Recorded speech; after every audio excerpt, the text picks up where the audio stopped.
Flores Ateno y voy a hablar sobre el Código Civil para el Estado Libre y Soberano de Tlaxcala.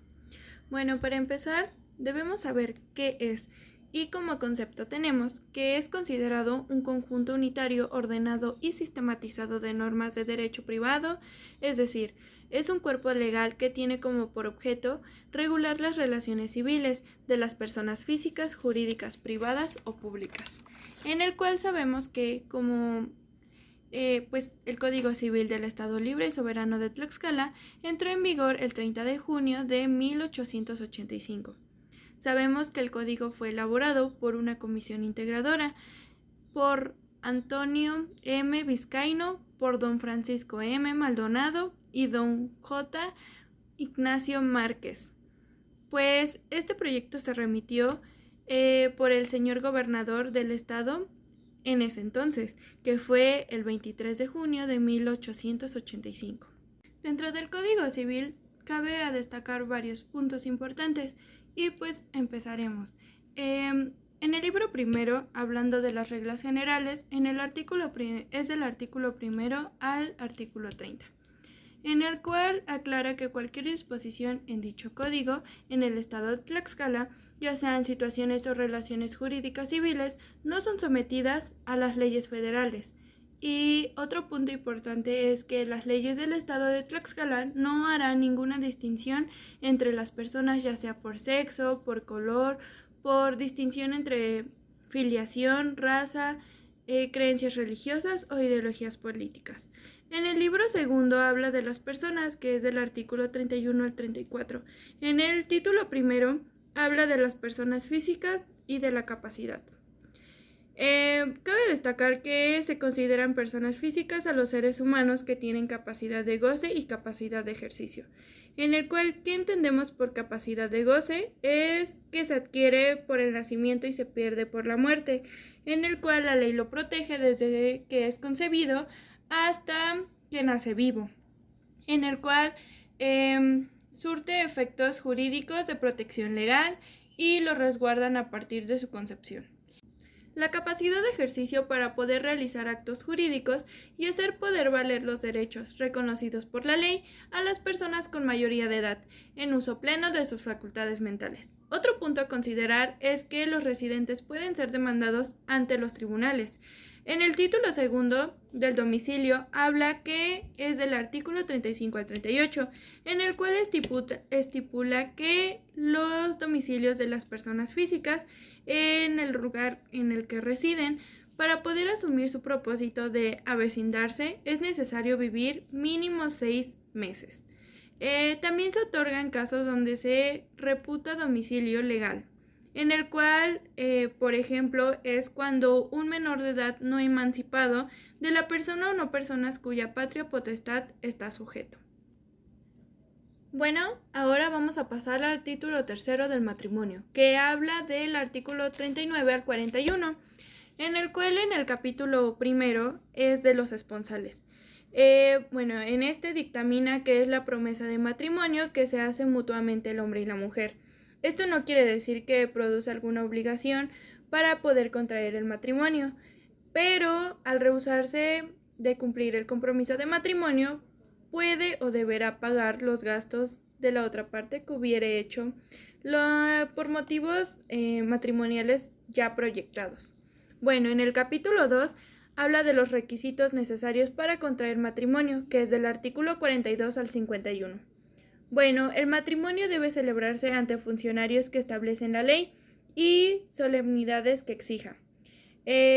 Existen impedimentos para celebrar el matrimonio, los cuales son la falta de edad requerida por la ley, el parentesco por consanguinidad, que sea sin limitación de grado de línea recta, ascendente o descendente, o ya sea colateral, que también sea por embriaguez habitual, retraso mental, entre otros. Una vez que se ejecute la sentencia de divorcio, los excónyuges podrán formar de forma inmediata un nuevo matrimonio. El matrimonio celebrado fuera del territorio del Estado, pero dentro de la República, será válido. Pasaremos al capítulo 3 de los derechos y deberes que nacen del matrimonio. en el artículo 52 y al artículo 57. Bueno, en estos dice que los cónyuges deben guardarse fidelidad, vivir juntos en el domicilio conyugal y pues los alimentos de los cónyuges y de los hijos serán a cargo de ambos esposos por partes iguales. También especifica que los derechos, los deberes y obligaciones son otorgados equitativamente a los cónyuges. Los cónyuges podrán desempeñar cualquier empleo, ya sea profesión, industria, oficio o comercio, pero solamente se puede oponer uno de los cónyuges cuando dañe a la familia o ponga en peligro su estabilidad.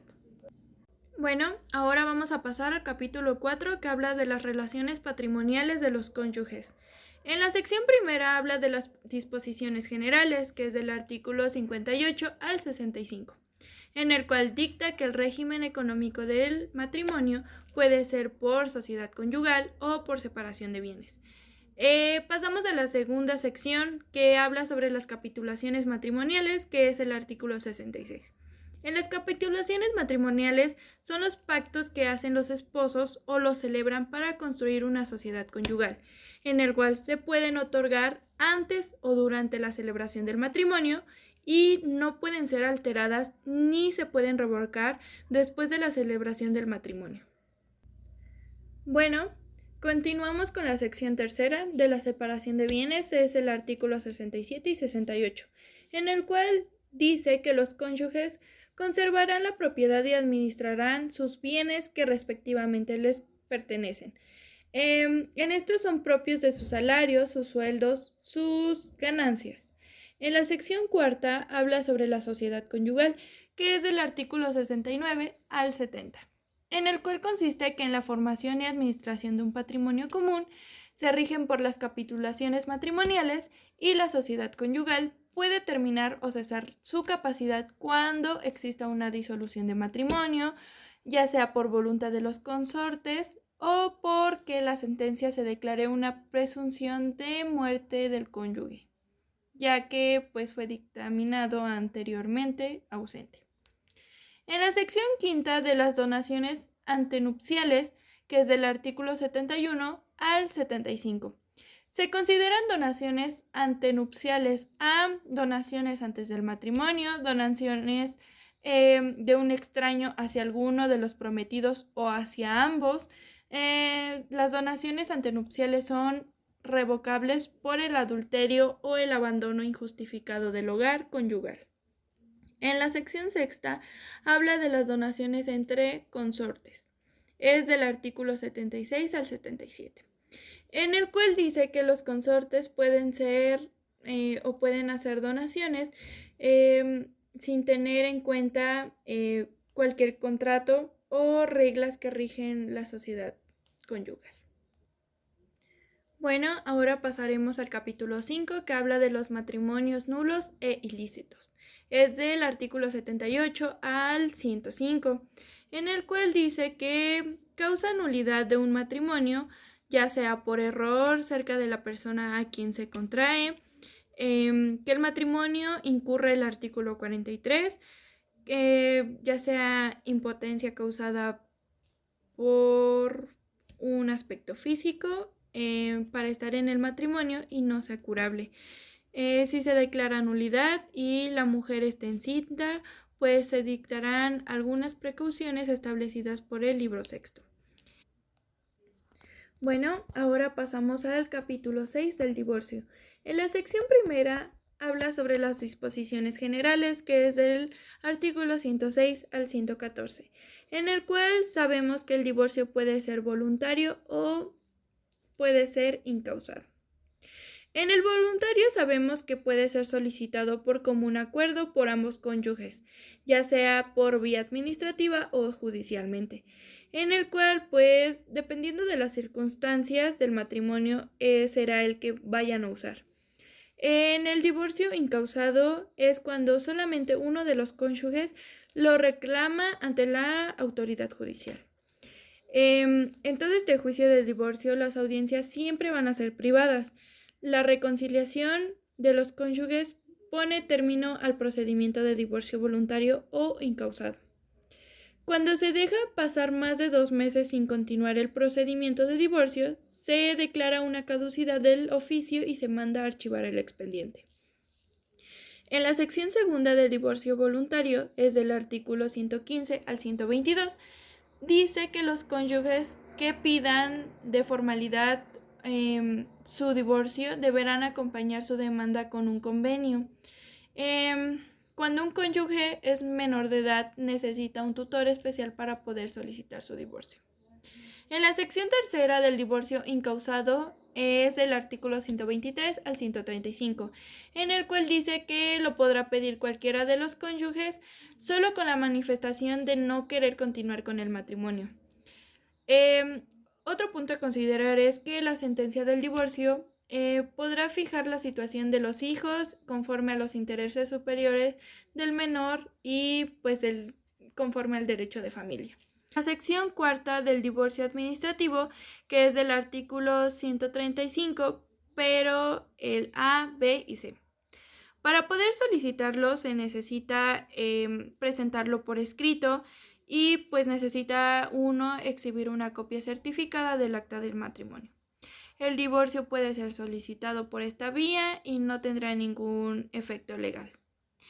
En el título cuarto del parentesco de los alimentos y de la violencia familiar. En el capítulo primero del parentesco, que es del artículo 136 al 145, dice que la ley no reconoce más parentescos que por consanguinidad, afinidad y civil. Cuando se disuelve un matrimonio, desaparece el parentesco por afinidad en línea colateral. El parentesco civil nace por la adopción. En el capítulo 2, que habla de los alimentos, que es del artículo 146 al 168, pues básicamente habla de la obligación de dar alimentos y pues esta puede ser recíproca, ya que el que los da los puede recibir a su vez. Faltando los parientes, tiene la obligación de suministrar alimentos los parientes colaterales dentro del quinto grado. Los alimentos comprenden comida, vestido, habitación, atención médica, hospitalaria y más. En el capítulo 2, que es el bis de la violencia familiar, que es el artículo 168 bis, dice que los integrantes de la familia tienen derecho a que los demás miembros respeten su integridad física y psíquica. En el título quinto de la afiliación, en el capítulo primero, dice que las disposiciones generales en el artículo 169 al 172, en el cual dice que la afiliación confiere e impone a los hijos al padre y a la madre, referente a los derechos, deberes y obligaciones establecidos por la ley. En el capítulo 2 habla de las presunciones de paternidad y es del artículo 173 al 190. En el capítulo 3 habla de las pruebas de filiación del artículo 191 al 217. En el capítulo 4 habla de las sentencias declaratorias y de filiación, que es del artículo 218 al 224. En el capítulo 5 habla de las acciones dimanadas del estado de hijo, es del artículo 225 al 229.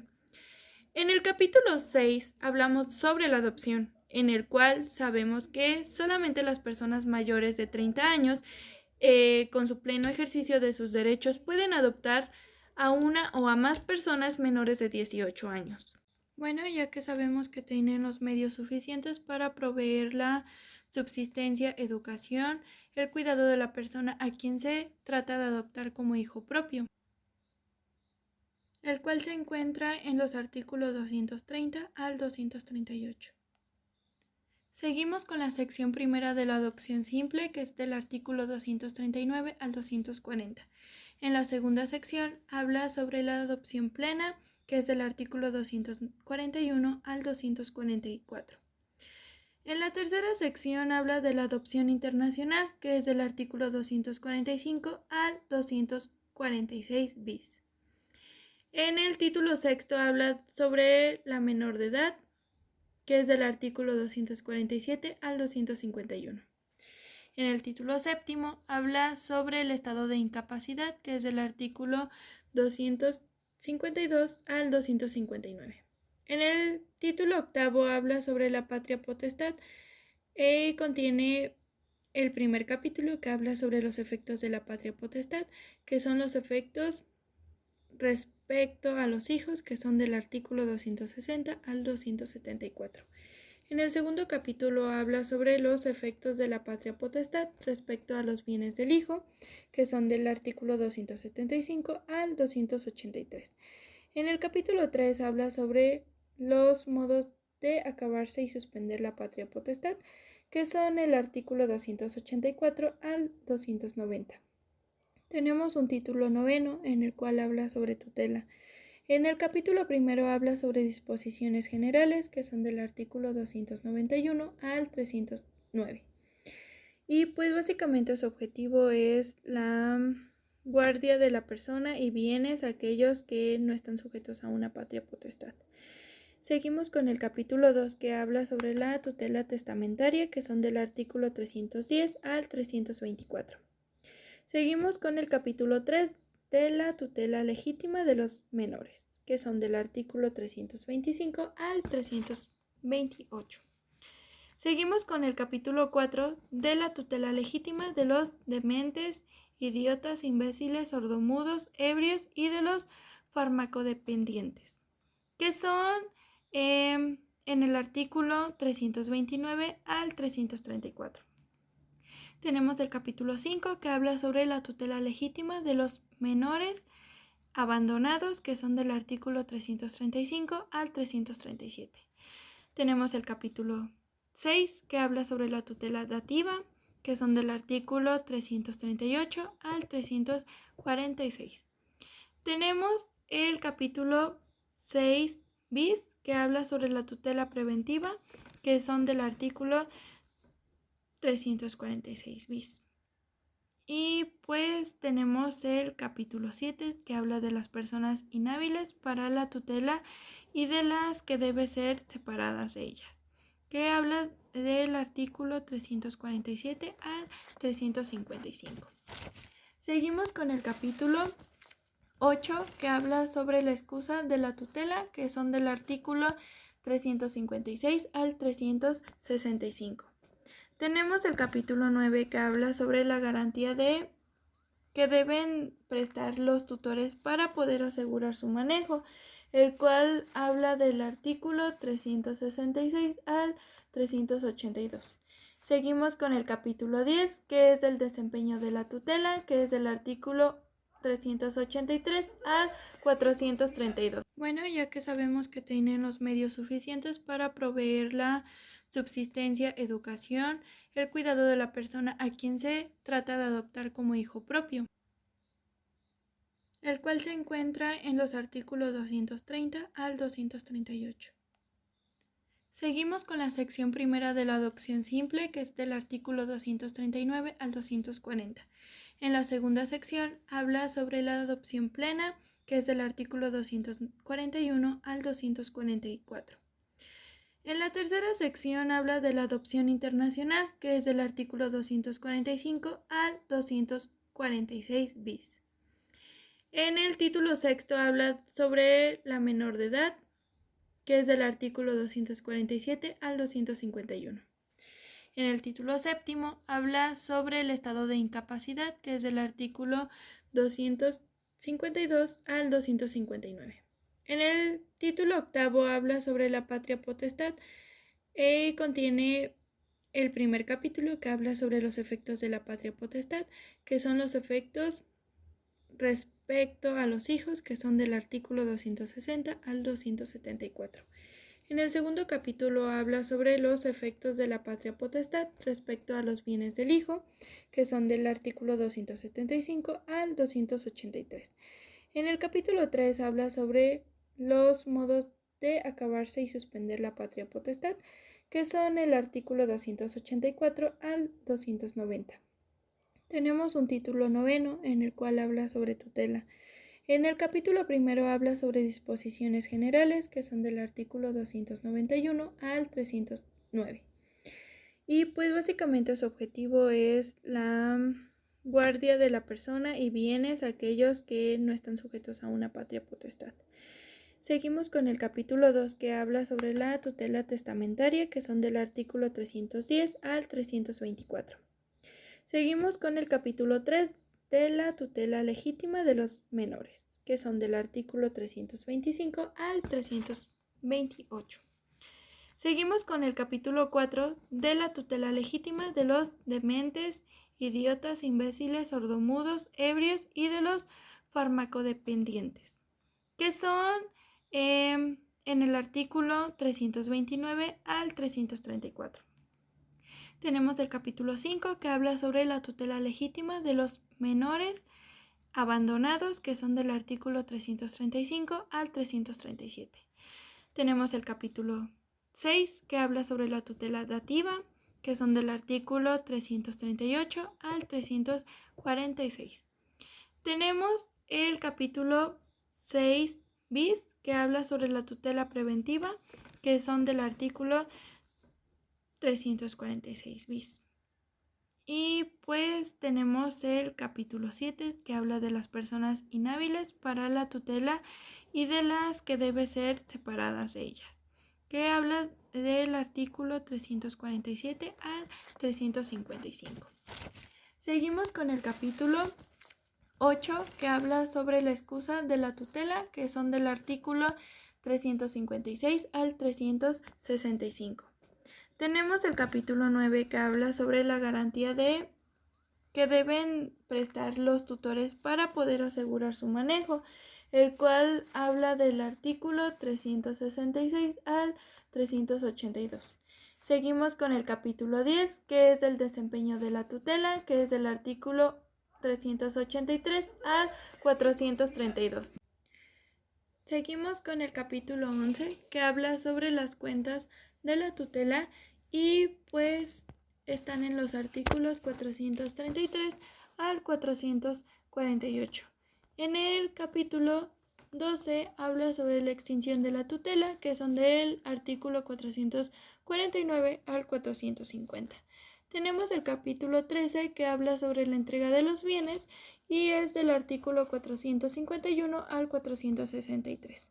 Tenemos el título 10 que habla del curador, que es del artículo 464 al 477. En el título 11, que es de la emancipación, es del artículo 478 al artículo 479. Habla sobre el título 12, que es de la mayoría de edad, que es del artículo 480 al 481. El título 13, que es de los ausentes e ignorados, tiene el capítulo de las medidas provisionales en caso de ausencia, que es del artículo 482 al 500. En el capítulo 2 habla sobre la declaración de ausencia, que es del artículo 501 al 511. En el capítulo 3 habla sobre los efectos de la declaración de ausencia, que son del artículo 512 al 530. En el capítulo 4 habla sobre la administración de los bienes del ausente casado, que es del artículo 531 al 533. En el capítulo 5 habla de la presunción de muerte del ausente, que es del artículo 534 al 544. En el capítulo 6 habla sobre los efectos de la ausencia respecto a los derechos eventuales del ausente, que es del artículo 545 al 549. En el capítulo 7 habla sobre disposiciones generales, que son los artículos 550 al 553. En el título 14 de las actas del Estado Civil, dice que en el capítulo 1 habla sobre disposiciones generales sobre las actas del Estado Civil, que están en los artículos 554 al 579.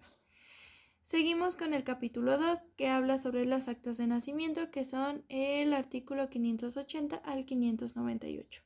Tenemos el artículo 3, que habla sobre las actas de reconocimiento, que son el artículo 599 al 602. Seguimos con el capítulo 4 de las actas de tutela, que son del artículo 603 al 604. Tenemos el capítulo 5, que habla sobre las actas de adopción, que son del artículo 605 al 607. Seguimos con el capítulo 6 de las actas de matrimonio, el cual son de los artículos 608 al 628. Bueno, seguimos con el capítulo 6 bis, que habla sobre las actas de divorcio, que son del artículo 628 bis. En el capítulo 7 habla sobre las actas de defunción, que son el artículo 629 al 638. Seguimos con el capítulo 8, que habla sobre la inscripción de resoluciones judiciales que modifican el estado civil de las personas, que son del artículo 639. Y pues seguimos con el capítulo 9, que es la rectificación de las actas del estado civil, que son el artículo 640. Tiene una sección primera, que es la rectificación administrativa de las actas de estado civil, que es el artículo 640 ter. En la sección segunda habla sobre la rectificación judicial de las actas del estado civil, que son el artículo 640 quinquies. En el capítulo 9 bis habla sobre la aclaración de las actas del estado civil, que son el artículo 641. En el título 15 de las personas jurídicas habla sobre la sección primera, generalidades, que son el artículo 642 al 649. En el segundo sección habla sobre las asociaciones. Bueno, sabemos que el Código de Tlaxcala tiene 3078 artículos, pero yo me quise basar más a los que en algún momento vimos como en clase o algunos temas referidos en clase. Ahora hablaremos sobre el Código de Procedimientos Civiles del Estado Libre y Soberano de Tlaxcala, en el cual como concepto tenemos que es el Código de Procedimiento Civil, que es conocido también por sus siglas CPC, y pues fue una codificación de leyes ordinarias procesales de derecho civil. Fue publicada en el Periódico Oficial del Gobierno del Estado el día 30 de diciembre de 2016, al margen del sello del escudo nacional y una leyenda que dice Estados Unidos mexicanos. Bueno, para empezar tenemos que contiene el título preliminar, que son las reglas generales. Contiene un título segundo, que son acciones y excepciones, que es el capítulo 1, acciones, que es del artículo 8 al 38. El capítulo 2, que habla de las excepciones, que es del artículo 39 al 45. El libro primero, que habla sobre las disposiciones comunes a la jurisdicción contenciosa, a la voluntad y a la mixta. Este tiene un título primero, que habla sobre reglas generales. El capítulo primero, que habla sobre la personalidad de los litigantes, que es del artículo 46 al artículo 62. En el capítulo 2 habla sobre las formalidades judiciales, que son del artículo 63 al 85. En el capítulo 3 habla sobre las resoluciones judiciales y habla del artículo 86 al 90. En el capítulo 4 habla sobre las notificaciones y abarca de los artículos 91 al 110. Del capítulo 5 habla sobre los términos judiciales del artículo 111 al 116. Del capítulo 6 habla sobre los despachos de los negocios del artículo 117 al 131. Del capítulo 7 habla sobre los honorarios y gastos judiciales, que es del artículo 132 al 141. De ahí tenemos el título segundo, que habla sobre las competencias. Está dividido en dos capítulos, que el primero habla sobre las disposiciones generales del artículo 142 al 170. En el segundo capítulo habla sobre los tribunales y substanciones de las competencias. En el título tercero habla sobre los impedimentos, recursaciones y excusas. Contiene 8 capítulos, en el cual el primero habla sobre los impedimentos, que son del artículo 185 al 187. En el segundo capítulo habla sobre las recursaciones, que son del artículo 188 al 196. En el tercero tenemos sobre los negocios que no tienen lugar en la recusación, que son del artículo 197 al 199. En sexto tenemos las reglas generales para la substanciación y decisión de las recusaciones, que es del artículo 209 al 219. En el séptimo tenemos la substanciación de las recusaciones, que son del artículo 220 al 228. En el octavo tenemos las excusas, que son del 229 al 234. En el título cuarto tenemos como prueba. Consta de 11 capítulos, en el cual el primero es las reglas generales y es del artículo 235 al 271.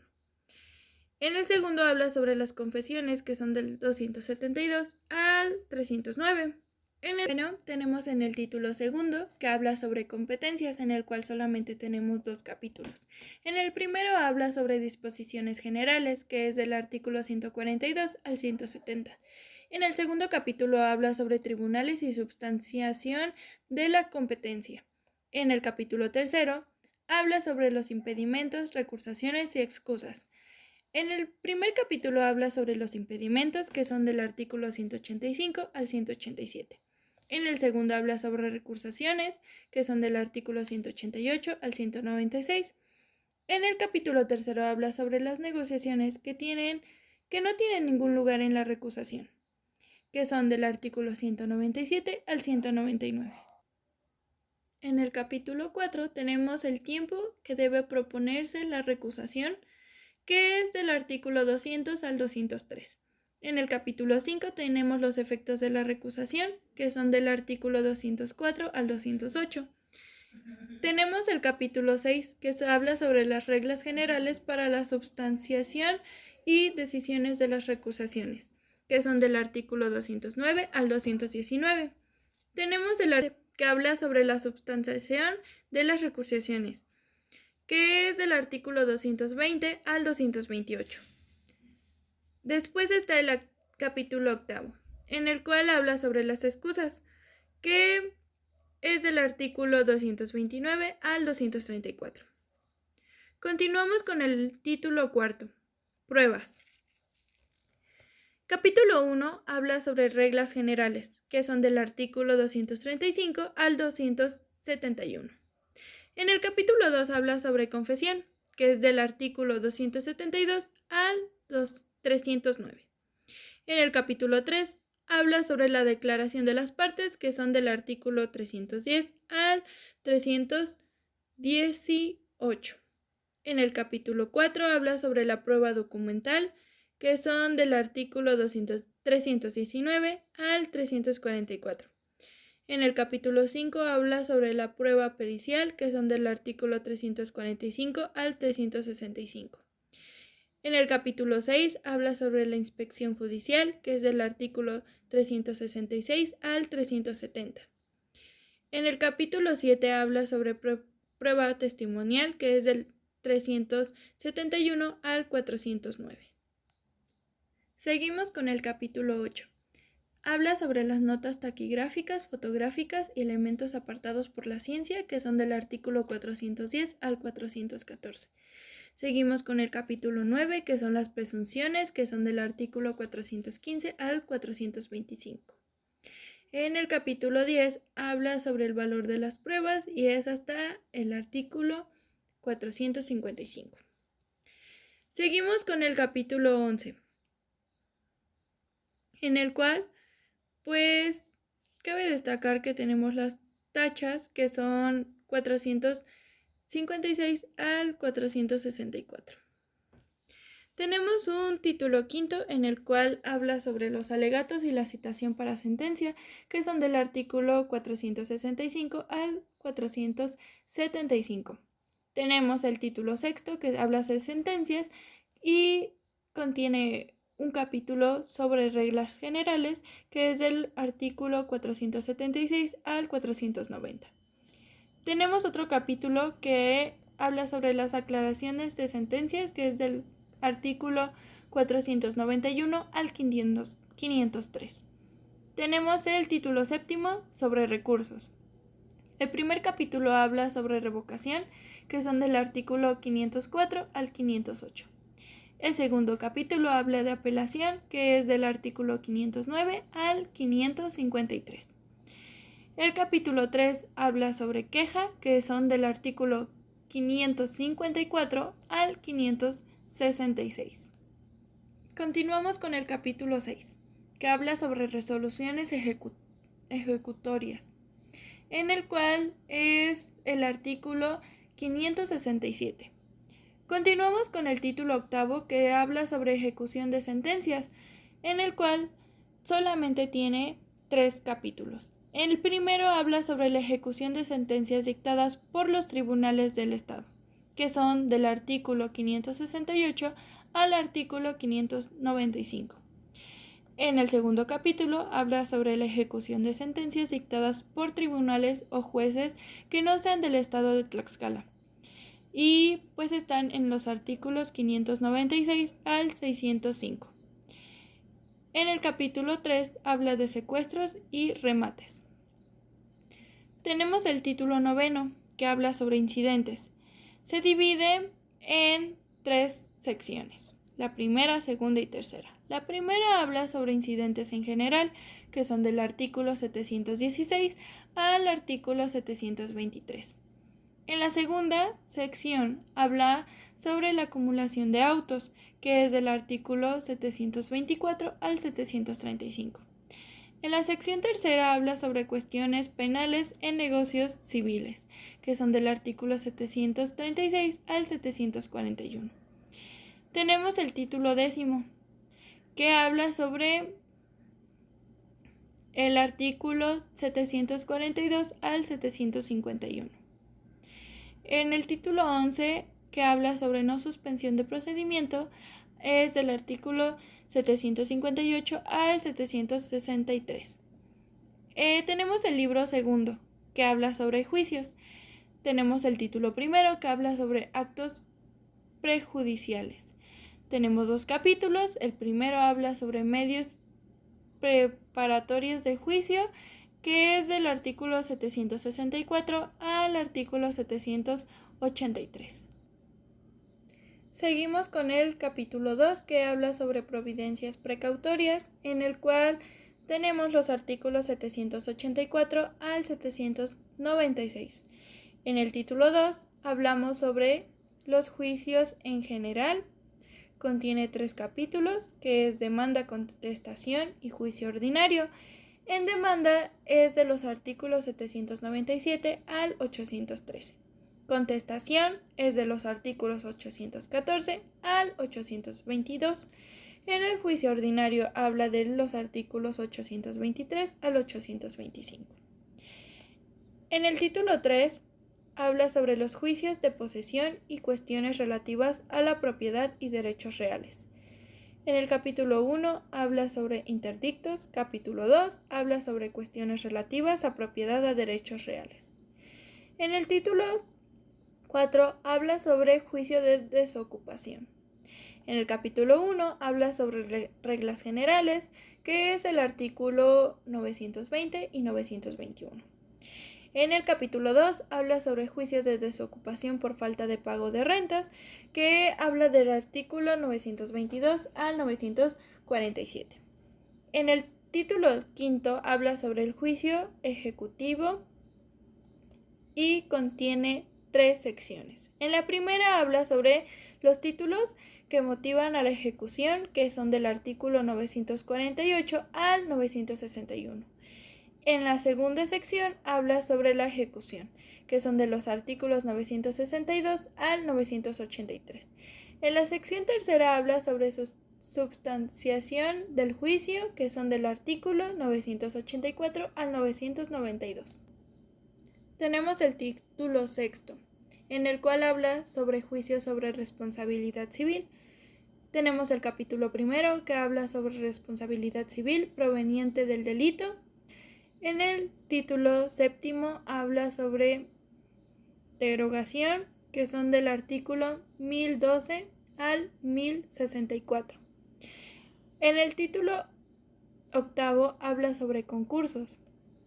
Contiene 5 capítulos. En el primero habla sobre reglas generales, que son de los artículos 1065 a 1099. En el capítulo 3 habla sobre rectificación de graduación de créditos, que son del 1100 al 1110.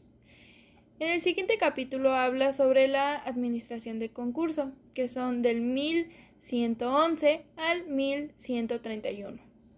En el siguiente capítulo habla sobre reglas aplicables al deudor común, que es del artículo 1132 al 1138. En el título noveno habla de procedimiento convencional, que son del artículo 1139 al 1153. En el título décimo habla sobre juicios hereditarios. En el primer capítulo habla sobre disposiciones generales, que son del artículo 1154 al 1175. En el siguiente capítulo habla sobre disposiciones especiales para los juicios testamentarios, que son de los artículos 1176 al 1194. En el siguiente habla sobre disposiciones especiales para el juicio del interesado, que son los artículos 1195 al 1217. En el siguiente capítulo habla sobre inventario, que son del artículo 1218 al 1249. El siguiente es sobre avalúo, que son los artículos 1250 al 1266. En el siguiente es sobre administración de la herencia, que son de los artículos 1267 al 1302. En la liquidación de herencia son de los artículos 1303 al 1309.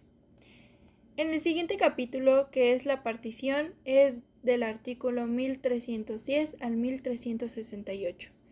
En el siguiente capítulo habla sobre el modo de elevar a estructura pública del testamento privado, que son del 1369 al 1376. Tenemos el tercer libro, que habla sobre juicios y procedimientos y sobre cuestiones familiares, en el cual el primero habla sobre reglas generales, que es del artículo 1387 al 1395. En el siguiente es sobre responsabilidad e incumplimiento o rompimiento de esponsales, que son del artículo 1396 al 1400. En el siguiente habla sobre suplencia del consentimiento para contraer matrimonio, que es del 1401 al 1405. En el siguiente habla sobre matrimonio de tutoreado con quien desempeña la tutela, que es del 1406 al 1407. En el siguiente habla sobre calificación de impedimentos para el matrimonio, que es del 1408 al 1412. Luego habla sobre diferencias entre consortes, que es el artículo 1413 al 1414. El siguiente habla sobre la autorización de los cónyuges para la realización de determinados actos, que es del 1415 al 1417. En el patrimonio de familia habla del 1418 al 1421. El siguiente habla sobre la autorización para separarse de la casa conyugal, que es del 1422 al 1440. Después sigue la investigación o desconocimiento de la paternidad o de la maternidad, que es del 1441 al 1445. Luego siguen los alimentos provisionales, que son del 1446 al 1462. Sigue la nulidad de matrimonio en el artículo 1463. Sigue divorcio, que es el 1464 al 1465. Sigue adopción, que es 1466 al 1471. Sigue rectificación de actas del Estado Civil, que es del 1472 al 1474.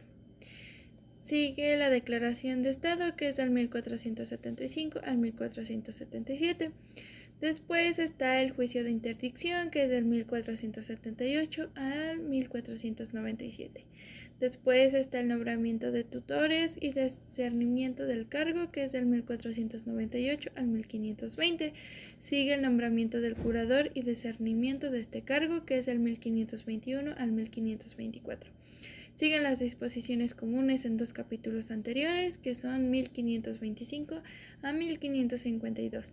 Sigue la venta de bienes de menores e incapacitados y transitores en sus derechos, que es el artículo 1553 al 1577. Sigue las disposiciones generales, que son del artículo 1578 al 1587. Después están las informaciones del Aperturam, que es del 1588 al 1600.